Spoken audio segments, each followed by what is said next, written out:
Tomber dans tes eaux sans savoir que ce sont tes eaux. Tomber, avoir le mal de mer infiniment. Tu es le monde bleu où je ne cesserai pas de nager, parce qu'il n'y a pas d'autre fin que de nager en ces eaux. Je ne connais d'autre terre que ces eaux, dont je garde l'empreinte turquoise sur mes bras. Le Léviathan nageant dans ma chair. J'étais la chair de ta chair et nous étions l'arbre, portant le fruit sur les fleuves tumultueux de mon amour. La lumière du Shabbat est allumée et le feu brûle. Nous adorions le soleil de midi sur ta couche. J'étais submergée de soleil et tu m'as dit « Tu es submergée de soleil ».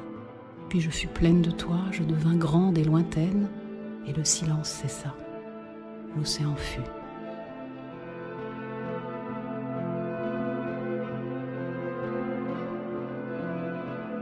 La marée a reflué de la chambre où tu dors dans le secret des eaux douces.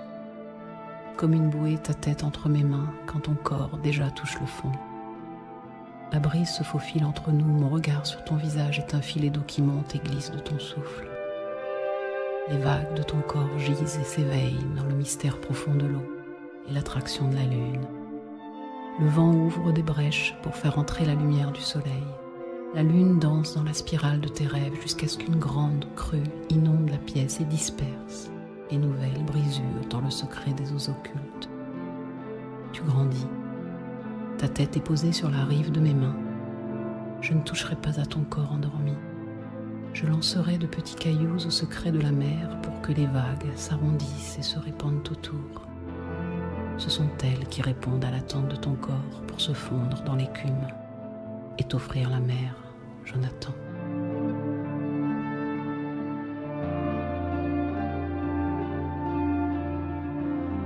Tendrai-je la main pour la paix quand ma force est attirée par le feu? Secrètement, je persuaderai la lune de te donner la force du soleil. Si je tends la main vers la paix, je fais accompagner le poème par un cerbère. Dans la vallée de l'abondance, la canicule arrache le venin du serpent. Sa queue, il la tranche et sa vile morsure à coups de hache. Quand je tends la main pour la paix, la raison du poème est celle de la vie. Son territoire est infini, où la poésie surgit, le gardien de l'enfer s'endort.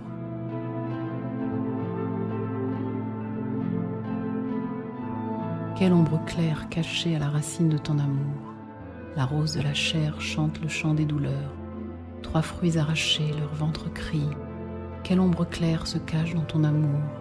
Du commencement, une prunelle obscure chante le mal. Au creux de mes nuits, le sang de tes veines bleues s'écoule et soupire dans le verre vide. Si je bois encore dans tes mains froides, il tombe des gouttes. Dans le verre, c'est l'obscurité. À l'extérieur, le vide.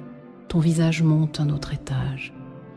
Et la poussière de la terre colle encore à tes fissures. Une odeur de vin figé s'écoule entre tes dents.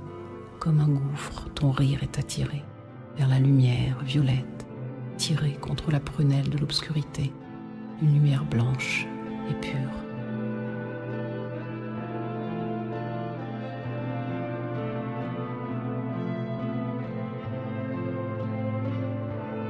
Écroulés l'un sur l'autre, nous fermions la marche d'une guerre. Dans la rue étroite, il ne pleuvait plus, ni âme, ni chien qui vivent. En ces jours, nous ne cherchions pas la mort dans les journaux, mais dans la magie des films sur les artistes disparus. Nous vivions au-dessus du marché aux épices et des menuiseries, là où les affaires flambaient. On se tranchait la gorge pour une place de parking et à 6 heures du matin, quand le soleil froid perçait, nous nous retournions contre le mur pour faire l'amour avec tout le sérieux nécessaire des âmes qui ne se sont pas tues.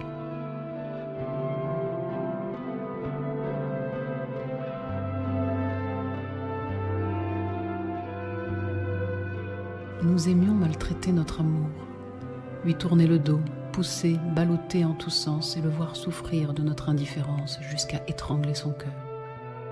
Nous aimions torturer notre amour, sentir ses limites à respirer encore sous l'eau, nos 4 mains autour de sa gorge, attendant qu'il tousse, se reprenne, les yeux rouges de solitude, jusqu'à rire de sa rupture pour être à nouveau ensemble. Nous ne voyions plus son sang couler sous le lit, ni tout ce qu'il voulait dire.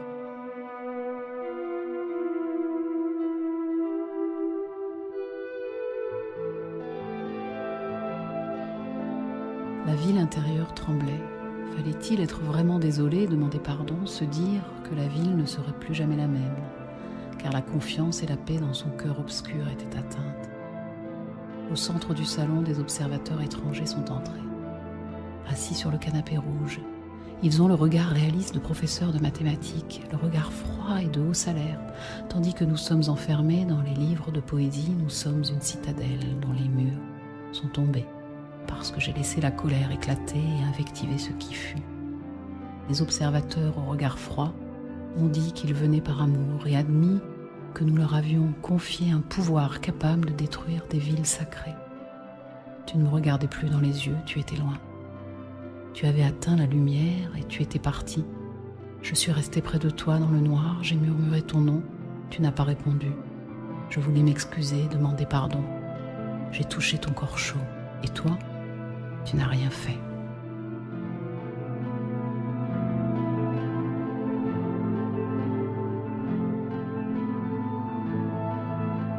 Je t'ai aimé à ta façon, couronnant les mensonges de lumière. J'étais la méchante sœur, la marâtre, la fille rebelle. Je débouchais les bouteilles sans jamais les refermer. J'étais tout ce que tu détestais. Tu aimais mes cheveux, personne d'autre n'y toucherait. Tu m'as offert une étagère, je ne cherchais pas ton regard.